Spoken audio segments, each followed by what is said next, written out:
Bienvenue aux Hautes-Rivières. Si nous sommes ici et pas ailleurs, c'est pour changer d'époque vestimentaire. Je vous propose de faire un bond dans le baroque et d'aller à la rencontre d'Alexandrine et de Damien, deux passionnés. Avec du fil, des aiguilles et du tissu, ils créent de magnifiques costumes.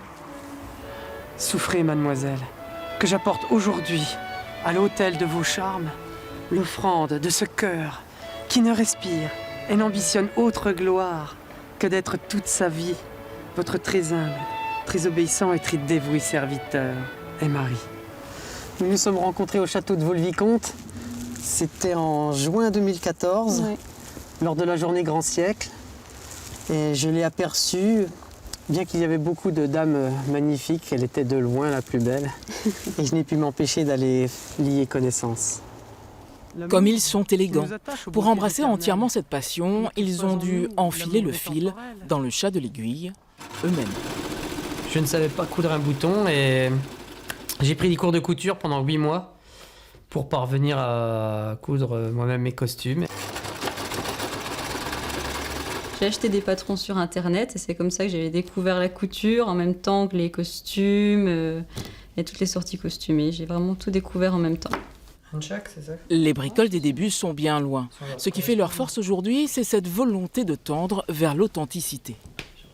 Au départ, on regardait les tissus, des tissus qui nous plaisaient. Ah, ça pourrait être joli, ceci, cela. Et maintenant, on regarde plus. On va peut-être se baser à partir de tel tableau pour pouvoir reproduire. Maintenant, dans nos recherches de tissus, on regarde plus par rapport au tableau. Mais il faut du temps pour se faire un costume. En moyenne, 2 mois.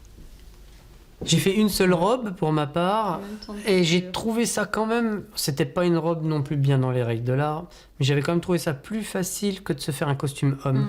Il y a l'homme, il y a la culotte, le gilet, la veste, ça fait trois habits. Le seul inconvénient des costumes féminins, c'est l'ampleur, le nombre de métrages de tissu.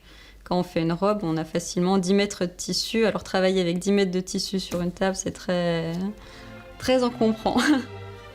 Bon bah apparemment le gilet est pas mal. Cette passion, il la partage avec Olivier, le jumeau de Damien. C'est moi qui ai découvert la journée Grand Siècle au château de Vaux-le-Vicomte en 2006. Et à ce moment-là, ça a été une véritable révélation. Je me suis senti extrêmement bien, à ma place. J'ai l'impression d'être enfin naturel. À son retour, il m'a dit « Ça y est, j'ai trouvé notre époque ». Tu vas adorer. Étant jumeau, il savait que ça allait me plaire, forcément. Habillé, il change complètement d'état d'esprit et nous livre la quintessence d'un siècle.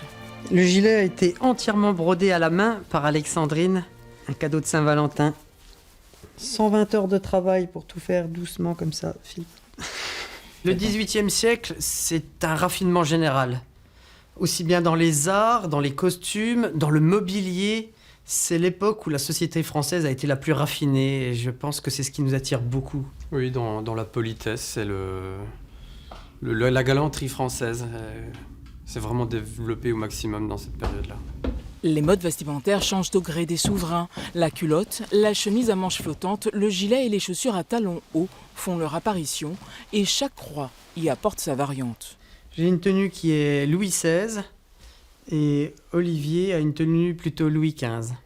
Pour les hommes, c'est juste une lente évolution, assez logique, le gilet qui raccourcit pour arriver sur Louis XVI, l'ouverture de la veste de plus en plus forte aussi avec Louis XVI. Pour les dames, il y a plus d'évolution, plus de changements, une mode plus changeante. Alexandrine, elle, tutoie toutes les modes et tous les styles du XVIIIe et même du XIXe siècle. Au XVIIIe, les robes étaient plus droites. C'était des paniers avec à l'arrière, on avait un faux cul. C'était une sorte de petit pouf qu'on mettait à l'arrière pour avoir un côté plus gonflant à l'arrière. Et quand on arrive au XIXe siècle, on se retrouve avec des cages très rondes pour avoir justement plus d'ampleur sur toute la circonférence de la robe. Ces costumes, ils les portent lors de sorties publiques ou en petit comité, façon de toucher de plus près à la vie de château. On est vraiment parti voyager ailleurs et après on revient à une réalité. C'est comme une drogue saine.